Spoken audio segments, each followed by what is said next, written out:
Alors, Michel Bouchard, je suis le curé de la paroisse Sainte-Rose de Lima depuis 1992. Donc, ça va faire bientôt 30 ans que je suis curé à cette paroisse.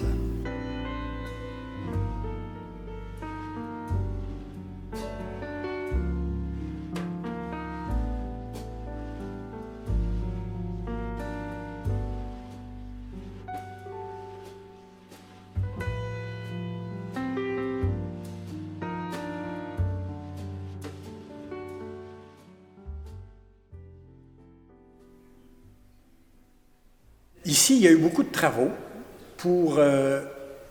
D'abord, c'est une église qui est patrimoniale. Donc, le gouvernement déclare que cette église-là fait partie du patrimoine québécois et donc il faut en prendre soin. Et le gouvernement contribue par la subvention lorsqu'il y a des travaux. Pour te donner un exemple, moi je suis ici depuis 29 ans. On a investi plus de 3 millions dans la restauration de l'Église, surtout extérieure. Le parvis, les joints de la brique, le toit, l'électricité, le tour, le solage qu'il fallait réparer à 3 millions. Le gouvernement, là-dessus, en a subventionné un certain temps, c'était 70 %. Puis après ça, ça l'a augmenté à 85 %. Et donc, ça veut dire que nous, ça nous a coûté peut-être à peu près un 500 000 – 600 000 pour 3 millions. Et l'Église, tout ce qui reste à faire ici, j'aimerais bien ça, pouvoir, je dois même avoir un péché, j'ai même acheté des fois des billets de loto, en disant, si je gagne, je fais peinturer l'Église. Il reste juste ça à faire. L'hôtel que vous voyez derrière moi, elle fait partie du patrimoine. Elle date de 1799, donc avant l'existence de cette église. Ça devait être probablement dans l'ancienne église. Cet hôtel-là est un lit hébert, et puis ça c'est la porte du tabernacle qui est là aussi. L'original est au musée, à un musée de Québec, le musée à Québec. Le chandelier qui est là fait partie aussi de la collection du patrimonial et l'Église. L'Église, à cause de son architecture, elle est encore en très bon état et les gens en ont pris soin. Et puis, c'est Bourgault, je pense, qui est l'architecte de cette église.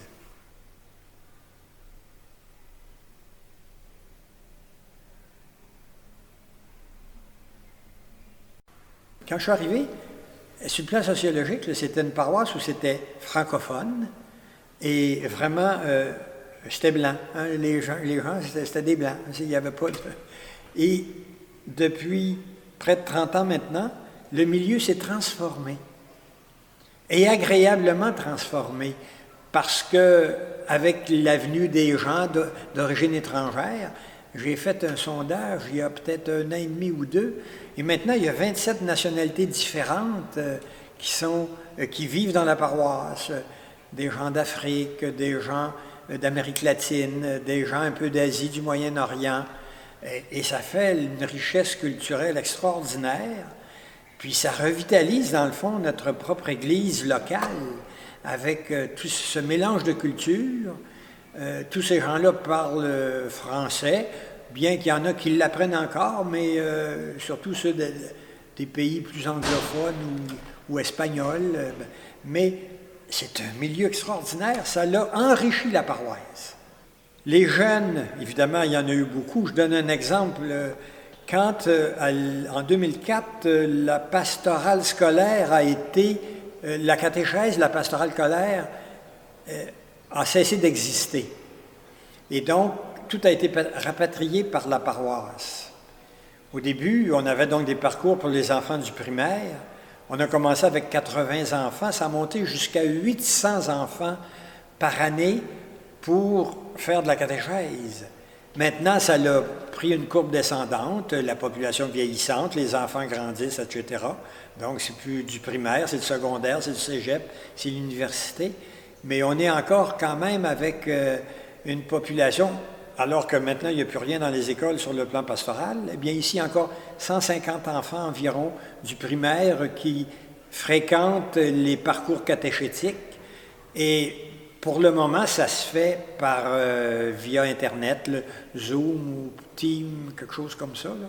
Et donc, il y a des groupes animés par une responsable de catéchèse, Christine Farah, qui s'occupe de ces groupes et puis qui fait la catéchèse. Mais il reste qu'on en a encore quand même 150.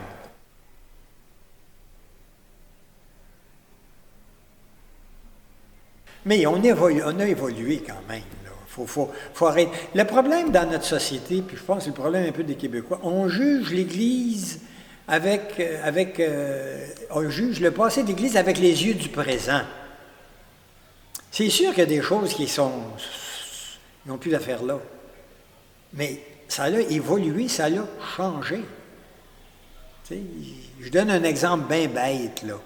Autrefois, pour aller communier, quand j'étais jeune, il fallait être à jeun à partir de minuit pour communier le lendemain, mais c'était à la messe de midi.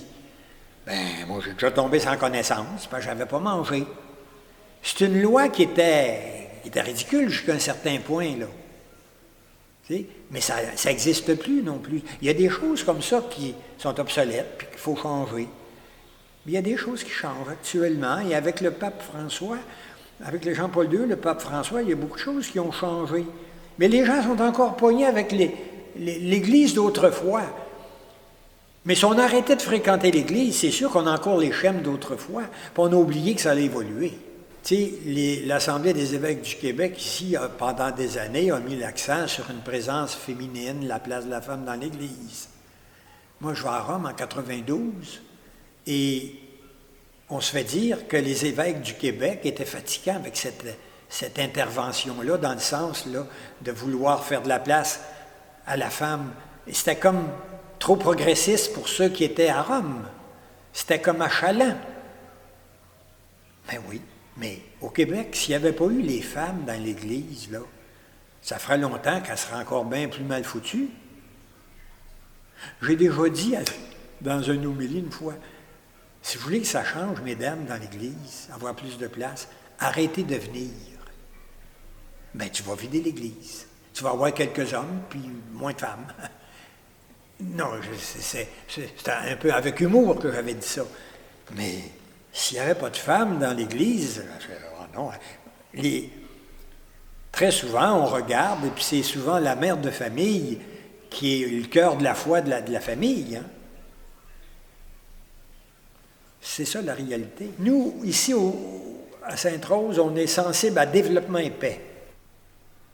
Développement et Paix, c'est un organisme fondé par l'Église catholique en 1967, alors que le pape Paul VI, à l'époque, avait sorti une encyclique sur l'évangélisation et la mission dans l'Église. Il parlait du développement des peuples, sur le développement des peuples, c'est ça. Et puis, à partir de là, l'Église canadienne, avec les évêques, ont fondé Développement et Paix. C'est un organisme où on ramasse des sous et on envoie ça dans des projets de collaboration avec des pays en voie de développement ou en difficulté. Donc, c'est de l'argent qui s'en va, non pas des gouvernements, mais à des organismes locaux. Hein, des organismes locaux, si bien qu'il y a une panoplie de projets qui ont été subventionnés grâce à Développement et Paix, où les gens du milieu étaient aussi intégrés dans le... C'était pas parachuté pour régler leurs problèmes de l'extérieur, c'était avec eux pour qu'ils trouvent une solution. Bon, donc, on soutenait des organismes, des œuvres dans des pays, en Afrique, en Amérique latine, etc. De 58 à 65, il y a eu dans l'Église, et je pense que ça c'est important parce que le Québec, là-dessus, a changé. Il y a eu un concile qu'on appelait le Concile Vatican II. Ça, c'est à travers le monde. Et c'est le pape Jean XXIII, un bon bonhomme, jovial, un pasteur, D'ailleurs, il l'avait élu là en se disant, Pie XII avait été là longtemps, on va prendre un pape pas trop jeune, assez vieux, il ne restera pas là longtemps, faire une transition. Il leur a fait une fichue surprise parce que lui, il a appelé tous les évêques, dire on fait un concile, ça sent mauvais dans l'Église, il faut ouvrir les fenêtres, il faut que l'air passe, et bon, il faut repenser nos affaires. Et là, ça a rebrassé les affaires. Moi, j'ai étudié à partir de ça. Et à partir de ce moment-là, l'Église a changé quand même. Pas à mon goût, pas assez vite probablement, il y a encore bien des choses à changer. Par exemple, la question de la pédophilie, là, c'est pas à l'honneur de l'Église, là, ces gros problèmes-là. Là, tu sais, hein, il reste qu'il y a des choses qui ont changé. Mais il y en a qui n'ont pas accepté le fameux concile, le changement. Hein? Ils ne l'ont pas accepté. Puis ils jugent l'Église, donc, à partir d'avant le concile. C'est sûr qu'avant le concile, ça sentait le renfermer, c'est ça qu'a dit le pape. Il fallait qu'ouvrir les fenêtres. Bien là, il faut arrêter de sentir le renfermer d'autrefois, puis regarder l'air qui se passe aujourd'hui. Il y a quand même des choses qui ont changé, puis il y en a encore à changer, c'est vrai. Mais on ne peut pas dire que l'Église, qu'on a l'Église d'autrefois au Québec, c'est pas vrai. Mais l'Église, elle sert aussi à la culture. Ça, c'est important de le dire, parce qu'ici, on a eu des concerts mémorables. On a eu Diane Dufresne, on a eu Pierre Lapointe, on a eu Patrick Watson, on a eu Half Moon Run dans ses tout débuts. On est un des premiers spectacles qu'ils ont fait. Ils sont devenus célèbres. On a eu Nathalie Choquette, on a eu, attends un peu, j'en ai là, mon Dieu, il y a eu le Chœur de Laval, les petits chanteurs. On avait pendant des années, le Mondial choral avec Grégory Charles. On a eu des messes animées, une fois une messe animée par Grégory Charles, et j'avais invité mon évêque, qui était le cardinal Turcotte à l'époque, pour célébrer, puis on avait rempli encore une fois l'église. On l'a rempli souvent, notre église. Alors, ça a été une belle célébration. Les gens, je pense qu'ils en profitent. Ils en profitent en étant présents. Ils en profitent aussi dans le sens qu'ils sont contents que leur Église serve à la culture. Je pense que ça nous aide à partager avec ceux qui ne fréquentent pas l'Église. Tu sais, pourquoi pas? Ben oui. C'est un lieu public en même temps.